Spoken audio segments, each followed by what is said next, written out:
Sometimes the person who changes your life forever looks like someone everyone else has already given up on. Snow drifted across the streets of Hartford, Connecticut, turning the city into a blur of white and silver beneath the glow of streetlights. The cold had settled in early that evening, pushing most people indoors long before sunset. Cars rolled past with their headlights cutting through the falling snow, and pedestrians hurried along the sidewalks with their collars raised and their hands buried deep in their pockets. Claire Bennett pulled her wool coat tighter around herself as she stepped out of the community outreach center where she worked. It had been a long day. Her shift had stretched nearly 2 hours beyond schedule after a staffing shortage left her answering emergency assistance calls alone. Her feet ached. Her stomach reminded her she had skipped dinner. And yet the moment she checked her phone, her thoughts shifted instantly away from herself. A text message from her grandmother sat at the top of the screen. "Drive safe, sweetheart. Don't worry about me. I'll be fine." Claire smiled despite herself. Her grandmother always said that whenever things were difficult, especially now, especially after the medical bills started piling up, Claire slipped the phone back into her pocket and headed toward the train station parking lot, where her aging Honda Civic waited beneath a thin layer of snow.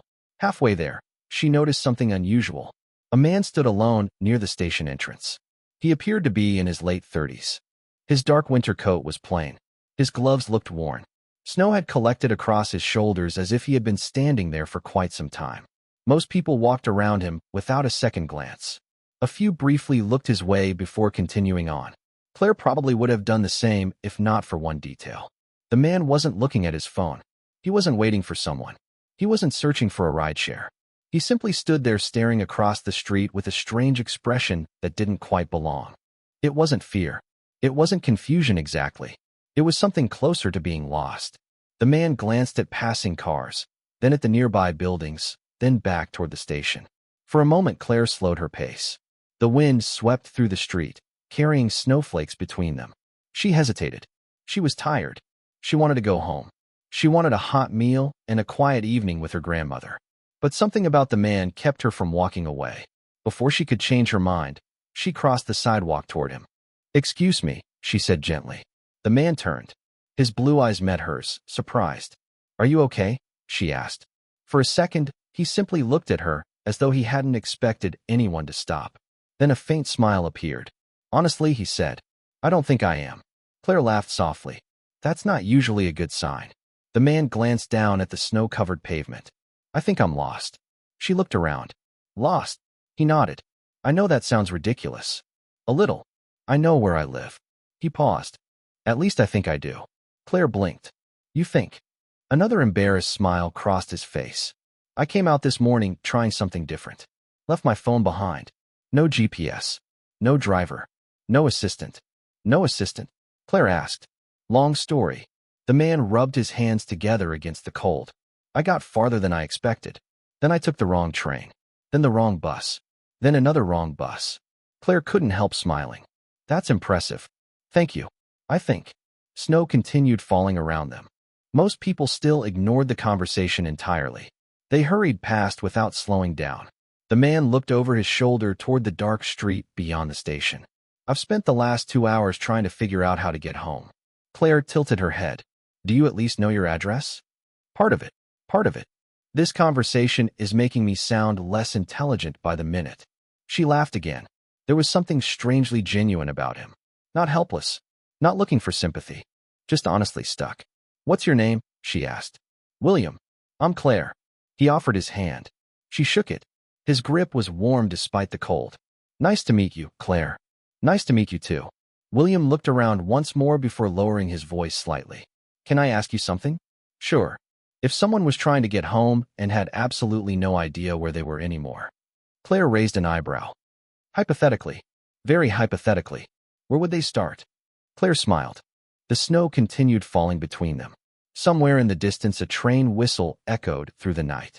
Neither of them realized it yet, but this simple conversation was about to change both of their lives forever. Claire folded her arms against the cold and looked up at the station map mounted beside the entrance. "All right, William," she said. "Let us see if we can solve this mystery before we both freeze out here." William stepped beside her, studying the map with the seriousness of someone examining a treasure map. I should warn you, he said. I was never very good at directions. That makes one of us. Claire pointed toward a nearby bench sheltered from the wind. Start from the beginning. What do you remember? They sat down as snow drifted past the station lights. William rubbed his hands together and thought for a moment. I remember leaving home early this morning. I wanted a day without schedules. No meetings. No phone calls. No one telling me where to be every 15 minutes. Sounds nice. It was. For about 3 hours. Claire laughed. Then what happened? Then I started relying on my memory. That was your first mistake. William smiled. Apparently. He described a train ride, then a bus ride, then another bus ride. Somewhere along the way, he had become completely turned around. Claire listened carefully. The more he talked, the stranger the story became. Most people would have called a friend or opened a map application within minutes. William seemed oddly determined not to do either. You really left your phone at home? She asked. I did. On purpose. On purpose. That is either very brave or very foolish. The jury is still out. Despite herself, Claire found him easy to talk to. There was no arrogance in him. No impatience. Just a calm, thoughtful presence that felt unusual in a world where everyone seemed rushed. A blast of cold wind swept through the station plaza. Claire checked the time. Nearly 8:30. She should have been heading home already. Her grandmother was probably waiting up for her. The thought tightened something in her chest. Lately, every extra dollar mattered. Every extra hour mattered too. Medical appointments, prescription costs, property taxes. It felt as though life had become a long list of numbers she could never quite keep up with. William noticed her expression change. Everything okay? He asked. Claire forced a smile. Just thinking about home. Someone waiting for you. My grandmother. Her voice softened immediately. She raised me. William nodded. You are close. Very. She looked down at the snow collecting on her boots. She has been having some health problems recently. William's expression became serious. I am sorry to hear that. Claire shrugged gently. We are managing. It was the answer she gave everyone. Friends, neighbors, doctors. The truth was more complicated. The bills kept arriving faster than she could pay them. Repairs on the house had been postponed for months.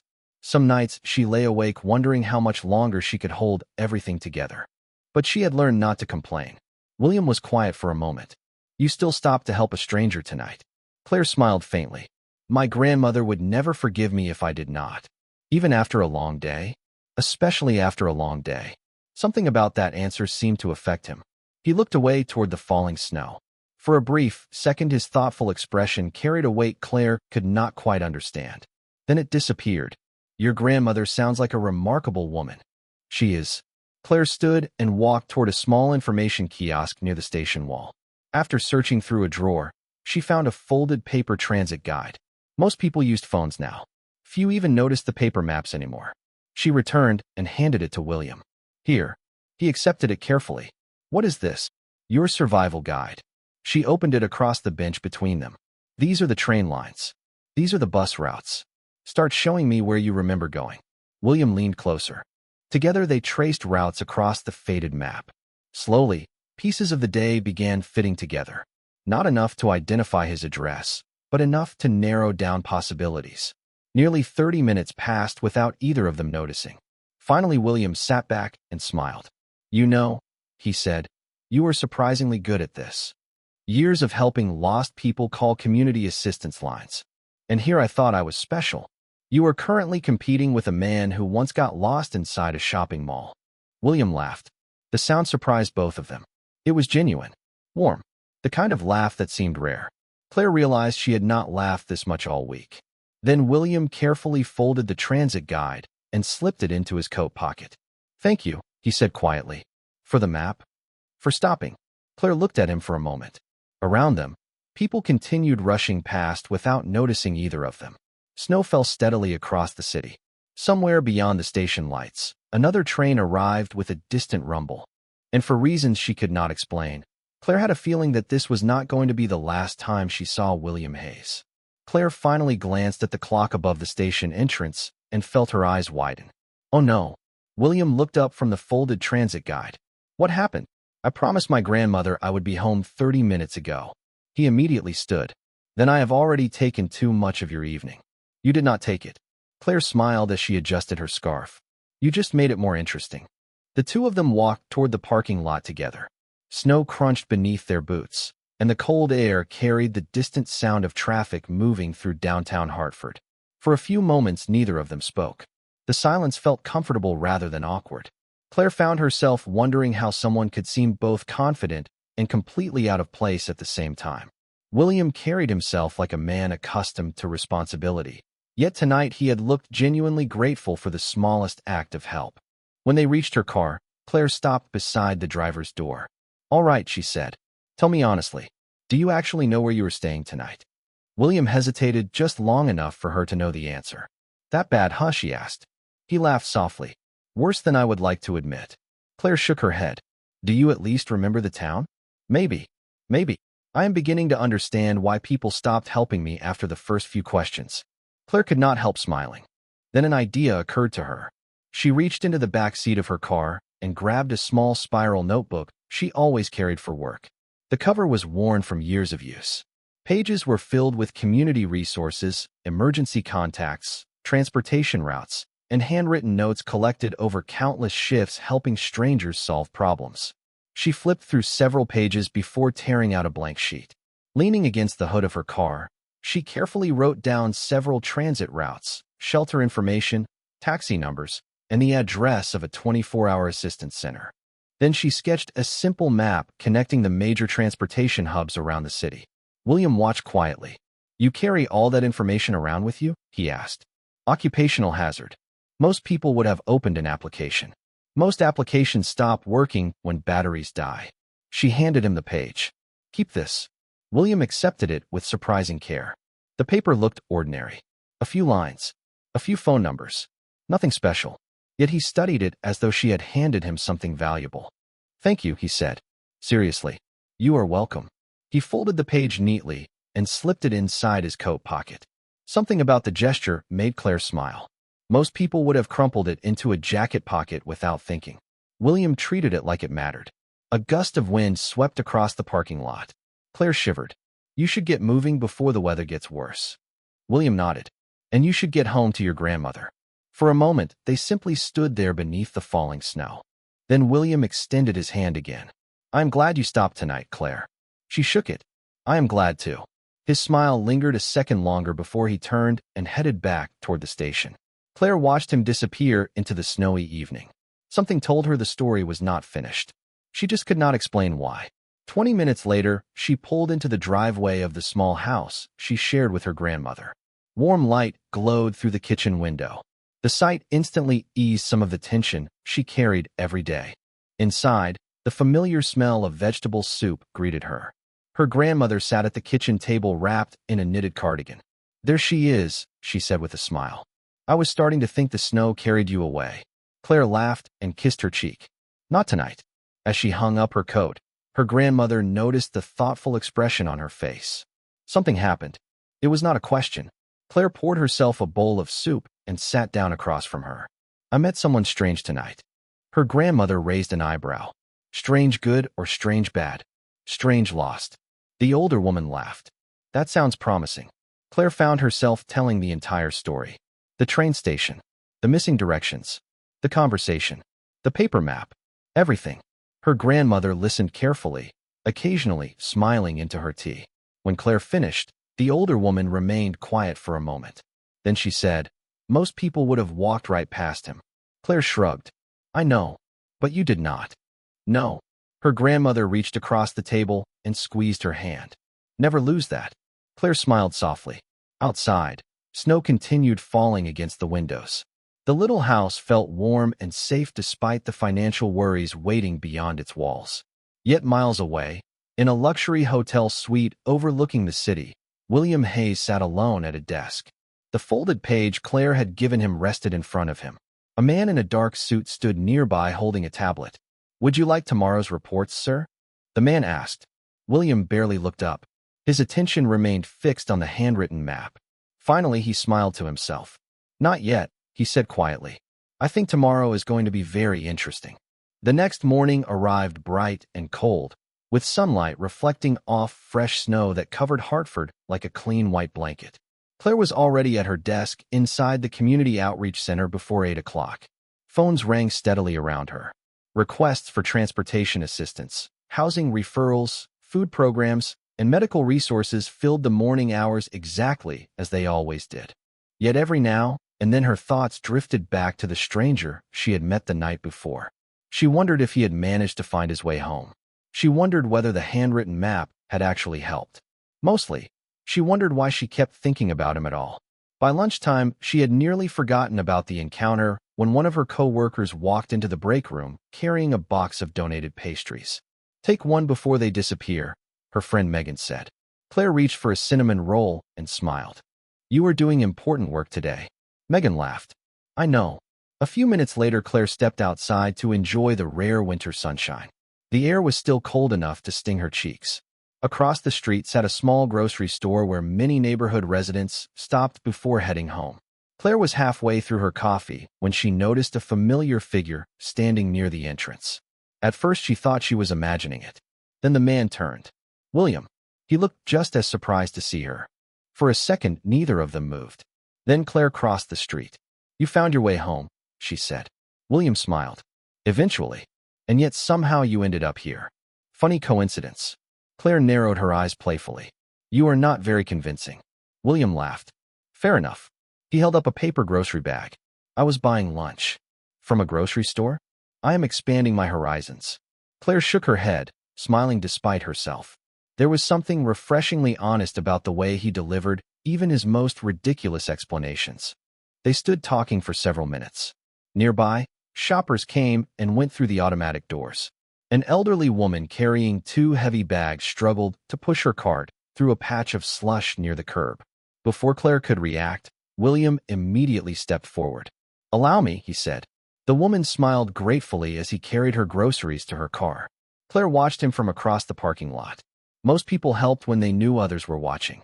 William seemed to do it automatically. When he returned, she noticed something else. The expensive-looking watch she had somehow missed the night before. The perfectly tailored coat. The quiet confidence. None of it matched the image of a man who could not remember how to get home. "Who are you really?" she asked suddenly. William paused. For the briefest moment, something unreadable crossed his face. Then he smiled. A man trying to figure some things out. It was not an answer, yet somehow it felt honest.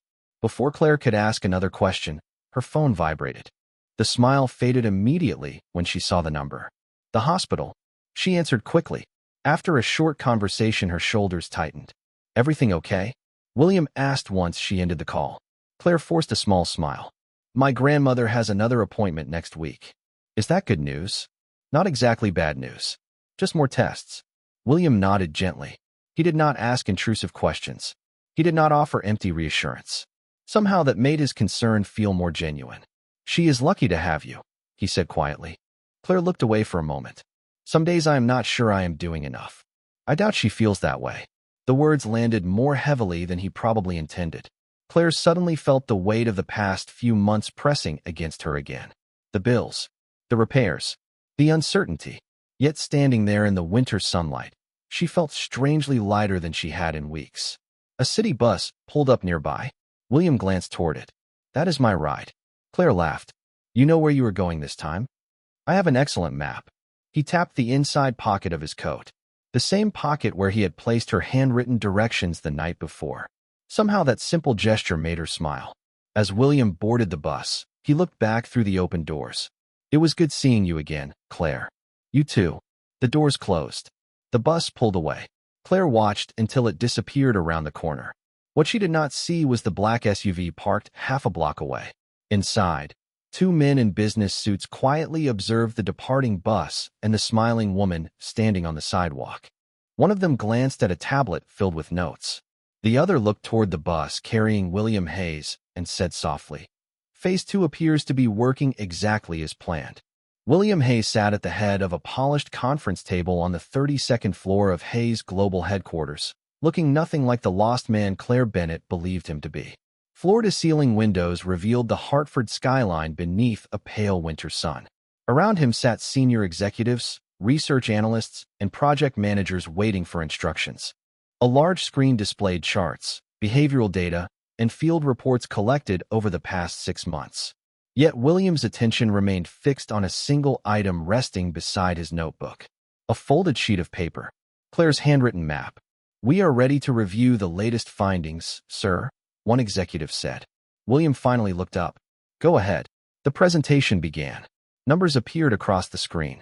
Images. Statistics. Recorded observations. The project had started with a simple question. How did people treat strangers when they believed there was nothing to gain? No cameras visible. No rewards promised. No recognition offered.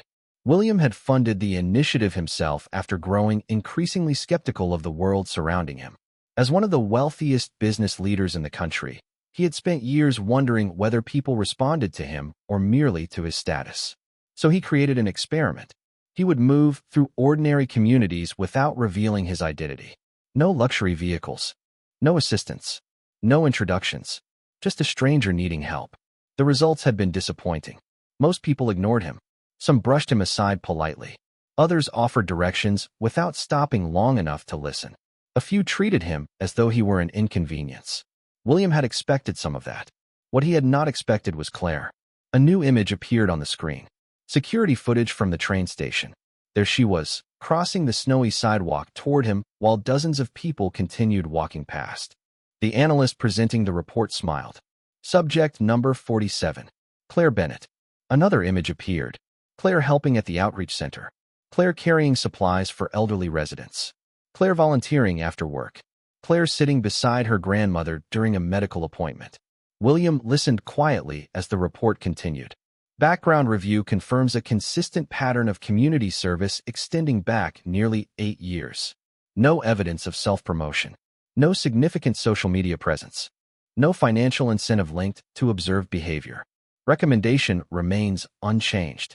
Exceptional candidate. The room grew quiet. One executive folded his arms. "With respect, William, she may simply be unusually kind." "That is the point," William replied. The executive nodded. "What concerns us is your increasing personal involvement." William's expression remained calm. "Explain." "You have met her multiple times outside the planned schedule." Several people exchanged glances. The executive continued carefully. "You are changing the parameters of the project." William leaned back in his chair. He knew they were right. The second meeting near the grocery store had not been scheduled. He had chosen that himself. He had wanted to see whether her kindness had been a single moment or part of who she truly was. What he discovered only raised more questions. Because Claire had helped him before knowing anything about him. Before seeing wealth. Before seeing influence. Before expecting anything in return. The meeting ended an hour later. As executives filtered out of the conference room, William remained behind. The folded paper still sat beside him. Eventually, his longtime advisor, Richard Cole, approached the table. Richard had worked with William for more than 15 years. Few people knew him better. "You are thinking about her again," Richard said. William smiled faintly. "Is it that obvious?" "Only to everyone." William laughed quietly. Richard sat across from him. "You know, this experiment was supposed to be about people in general." "I know. Now it seems to be about one person." William glanced toward the window. Snow-covered rooftops stretched across the city below. Somewhere out there, Claire was probably answering phones, helping strangers, and worrying about bills she never complained about. "Maybe one person can tell you more than 1,000 surveys," he said. Richard studied him for a moment before smiling. "Just remember, she still does not know who you are." William looked down at the folded map once more. "That is exactly what worries me." Meanwhile, across town, Claire stood outside a pharmacy holding a small paper bag containing her grandmother's latest prescription. She checked the receipt and felt her heart sink. The cost had increased again. For a moment, she simply stood there in the cold afternoon air, staring at the numbers. Then she folded the receipt and slipped it into her purse. One problem at a time. That was how she always handled life. She had no idea that several blocks away, a black SUV quietly rolled through traffic while a pair of analysts reviewed reports connected to her name. She had no idea her life had become the focus of a project funded by a billionaire. And she certainly had no idea that the man she thought was still searching for answers had already found the most important one. 3 days later, Claire arrived at work expecting an ordinary Thursday. Instead, she found a cream-colored envelope waiting on her desk. There was no return address, no company logo, just her name written neatly across the front. Curious, She opened it and unfolded the invitation inside. The Hartford Civic Foundation cordially invites Claire Bennett to attend the annual Citizen of Kindness Gala this Saturday evening. Claire read the sentence twice, then a third time. "This has to be a mistake," she whispered. Her coworker Megan immediately leaned over the desk. "What is that?" Claire handed her the invitation. Megan's eyes widened. "Are you kidding me? I have never even heard of this event." "Everyone has heard of this event." Megan pointed at the card. "Half the city's business leaders go every year." Claire laughed nervously. Then they definitely sent this to the wrong person. Yet by Saturday evening, after several phone calls confirmed the invitation was indeed intended for her, Claire found herself standing outside one of Hartford's most elegant hotels. Snow sparkled beneath decorative lights wrapped around trees near the entrance. Luxury cars arrived one after another. Men in tailored suits and women in formal gowns stepped onto a long red carpet leading inside. Claire glanced down at her own navy blue dress. It was beautiful but simple, borrowed from Megan for the evening. For a moment she almost turned around. She did not belong here. Then she remembered her grandmother's words before leaving the house. Sometimes life opens a door. Your only job is to walk through it. Taking a deep breath, Claire entered the ballroom. Crystal chandeliers hung from the ceiling. Hundreds of guests filled round tables covered in white linen. Waiters moved gracefully between conversations. Everything felt polished and expensive. Claire checked the place card she had received at registration. Table 12, near the front. Her confusion only deepened. As she made her way across the room, people occasionally smiled at her.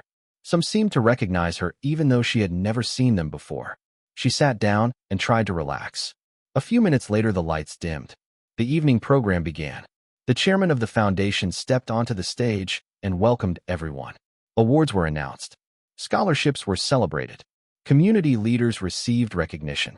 Claire listened politely, still uncertain why she had been invited.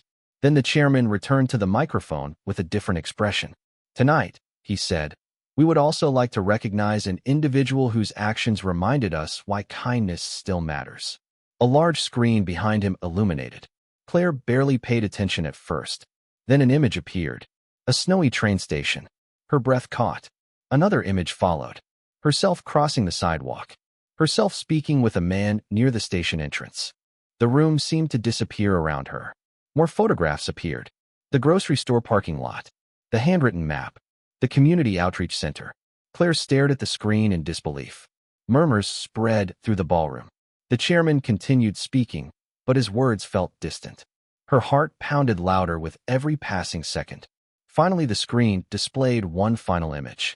William, not standing in a winter coat near a station, not carrying groceries, standing instead on a stage in front of thousands of employees. The caption beneath the image read, "William Hayes, Founder and Chief Executive Officer, Hayes Global Enterprises." The ballroom erupted into applause. Claire felt the air leave her lungs. No, it could not be. Yet before she could process the thought, a side door opened. William walked onto the stage.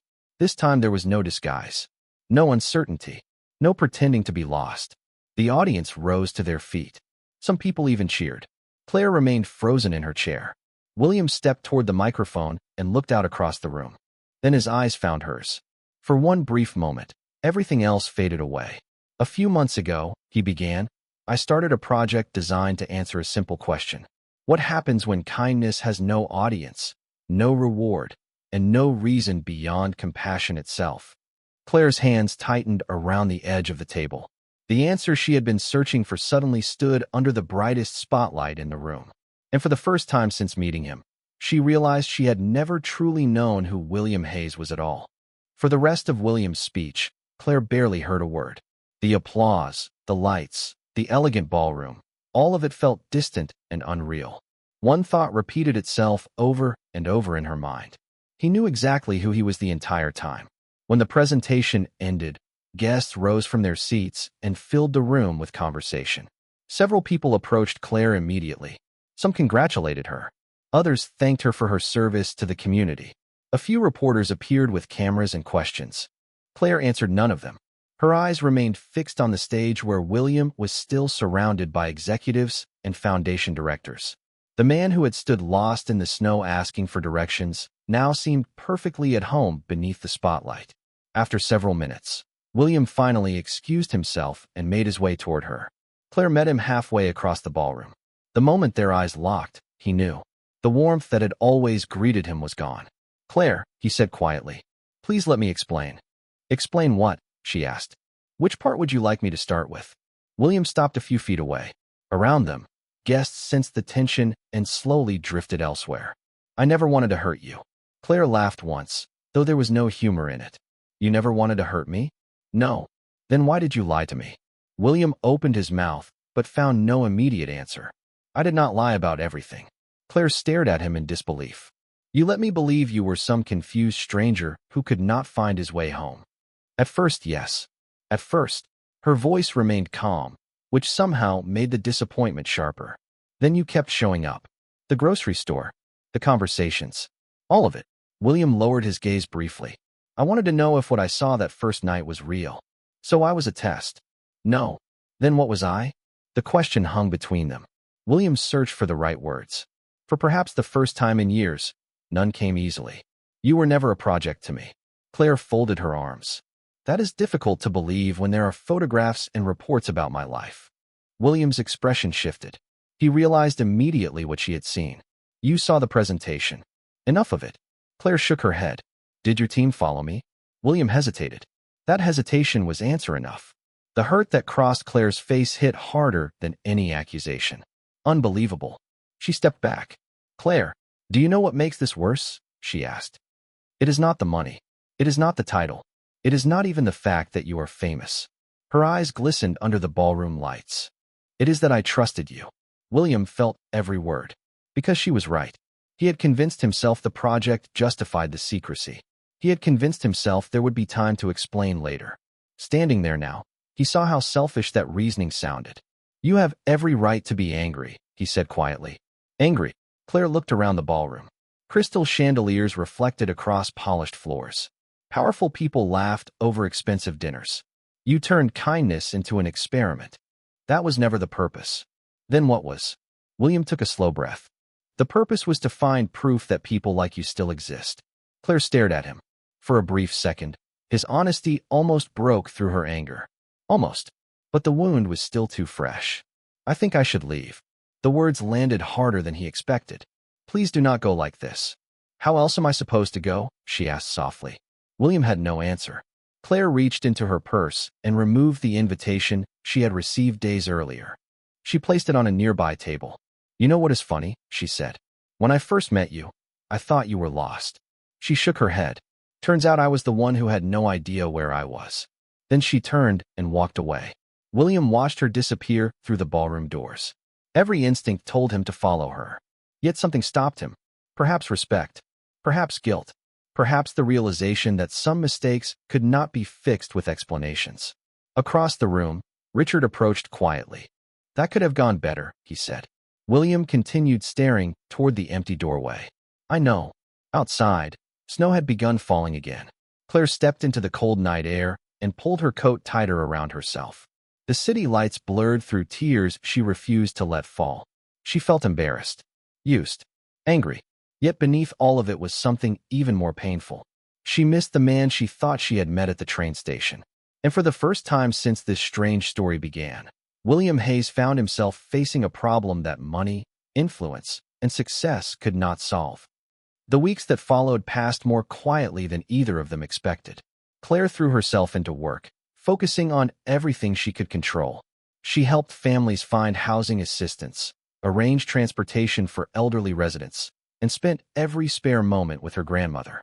Whenever thoughts of William surfaced, she pushed them away. It was easier that way. Easier than wondering whether any part of their conversations had been real. Easier than remembering how naturally she had trusted him. Meanwhile, William honored the one thing Claire had not explicitly asked for, but clearly needed. Space. He did not call. He did not send flowers. He did not appear outside her workplace. For the first time in years, he faced a problem he could not solve through influence or determination. Every instinct told him to fix things. Yet deep down he knew Claire would see any grand gesture made directly toward her as another attempt to control the outcome. So instead, he focused on something else. Several days after the gala, Claire accompanied her grandmother to a medical appointment at Hartford Memorial Clinic. The visit went better than expected. New treatment options were available, and her grandmother seemed more optimistic than she had in months. As they left the building, the older woman smiled. "See? I told you not to worry quite so much." Claire laughed softly. "That is literally impossible." Her grandmother squeezed her arm. "Then worry less." Life continued. The bills remained. The house still needed repairs. Yet little by little, small burdens began disappearing. A nonprofit organization unexpectedly approved a grant covering part of her grandmother's treatment expenses. A local contractor volunteered to repair the aging roof after receiving funding through a community outreach initiative. A neighborhood assistance fund helped cover several overdue property maintenance costs. Claire was grateful but confused. The timing felt almost unbelievable. "Maybe we are finally catching a break," her grandmother said one evening. Claire wanted to believe that. She truly did. Then one snowy afternoon, nearly 3 months after the gala, she stopped by the community center to deliver paperwork and overheard 2 volunteers discussing a recent donor. The foundation covered the entire program, one of them said. Apparently the chairman personally approved it. Claire barely paid attention until she heard the name. Hayes Foundation. She froze. A strange feeling settled in her chest. Later that evening, curiosity finally overcame pride. She began searching through public reports connected to the foundation. What she discovered left her speechless. The medical grant, the housing assistance fund, the community repairs program. Every resource that had quietly helped her family traced back to initiatives funded by Williams Foundation. Yet nowhere did his name appear as a personal sponsor. There were no announcements, no press releases, no interviews, no attempt to take credit. Claire stared at the documents long into the night. Slowly, another realization emerged. He had never contacted her, never mentioned any of it, never used the help as leverage. He had simply seen needs and addressed them through existing programs available to everyone. The next morning, she drove across town with 1,000 thoughts racing through her mind. By noon, she found herself standing outside a community center recently renovated through foundation funding. Children were not present. The building was quiet except for staff preparing future programs. Inside the lobby hung photographs documenting various projects supported over the years. Near the back of the room stood a familiar figure reviewing architectural plans with several administrators. "William." He looked up and immediately saw her. Surprise crossed his face. The administrators politely excused themselves. For a moment, neither spoke. Then Claire stepped closer. "You did not tell me." William seemed to understand instantly. "Because it was never about telling you." Claire looked at him carefully. The spotlight was gone. The ballroom was gone. Standing before her was the same man she had met on a snowy night near the train station. "You could have used all of this to convince me." William smiled faintly. "That would have defeated the entire purpose." Claire felt something inside her begin to soften. Not because of the money, not because of the programs, but because for the first time since the gala, she saw evidence that his actions finally matched the man he claimed to be. And as sunlight filtered through the center's windows, neither of them realized that the hardest part of their journey might finally be behind them. Spring arrived slowly in Hartford. Snow gave way to green lawns, blooming trees, and longer evenings filled with golden sunlight. For Claire Bennett, life no longer felt like a constant struggle against uncertainty. Her grandmother's health had improved steadily. The house felt warmer, brighter, and somehow lighter. Yet the greatest change had nothing to do with finances or circumstances. It came from the simple fact that trust, once broken, had slowly been rebuilt. Over the months that followed their conversation at the community center, Claire and William began seeing each other again. Not at galas, not at foundation events, just as themselves. They shared coffee at small neighborhood cafes, walked through local parks, talked about family, dreams, mistakes, and the strange path that had brought them together. For the first time, there were no secrets between them. William answered every difficult question Claire asked. Sometimes the answers were uncomfortable. Sometimes they were painful, but they were honest. And honesty, Claire discovered, was what she had wanted all along. One Saturday afternoon, nearly a year after the snowy night that changed everything, William invited Claire to join him at a newly completed community resource center on the edge of the city. The building had become one of the foundation's most successful projects. Families received support there every day. Volunteers filled the halls. Local organizations worked together under one roof. Claire smiled as she walked through the front entrance beside William. "You know," she said, looking around. "This place is incredible." "It is. You should be proud." William looked at her with a small smile. "I am." They continued through the building until they reached a quiet room near the back. The space appeared empty except for a single framed display hanging on the wall. Claire stepped closer. Then she froze. Inside the frame was a familiar piece of paper, slightly faded, carefully preserved behind glass. Her handwritten map. The same page she had drawn in the parking lot outside the train station. The same page she thought William had long since forgotten. Beneath it sat a small engraved plaque. Claire read the words slowly. "The night someone chose kindness when there was no reason to expect anything in return." Her eyes immediately filled with emotion. "William." He stepped beside her. "Do you remember what you asked me that first night?" Claire smiled softly. "Probably. I asked a lot of questions. You asked who I really was." She looked at him. "And now?" William glanced at the framed map before answering. "Now I think I finally know." For a moment neither spoke. Sunlight streamed through the windows, illuminating the paper that had somehow become the symbol of everything between them. Then William reached into his jacket pocket. Claire immediately recognized the nervousness in his expression. It was the same look she had seen on that snowy evening months ago. The look of someone stepping into the unknown.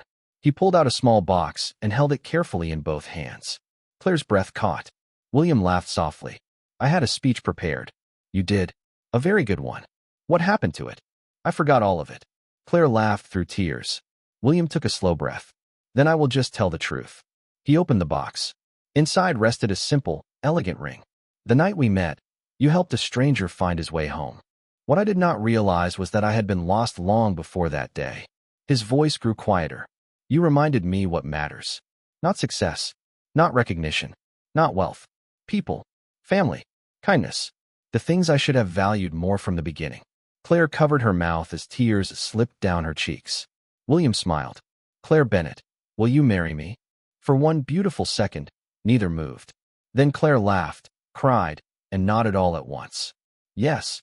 William slipped the ring onto her finger as sunlight filled the room. Months later, family and close friends gathered for a small outdoor wedding beneath a canopy of summer trees. There were no headlines, no reporters, no elaborate spectacle. Just laughter, music, and people who genuinely cared about them. As Claire walked beside William during the reception, she glanced toward a framed photograph displayed near the entrance. It showed a snowy train station and two strangers meeting for the very first time. Sometimes the greatest journeys begin with a simple act of kindness. And sometimes, when you help someone find their way home, you end up finding your own as well.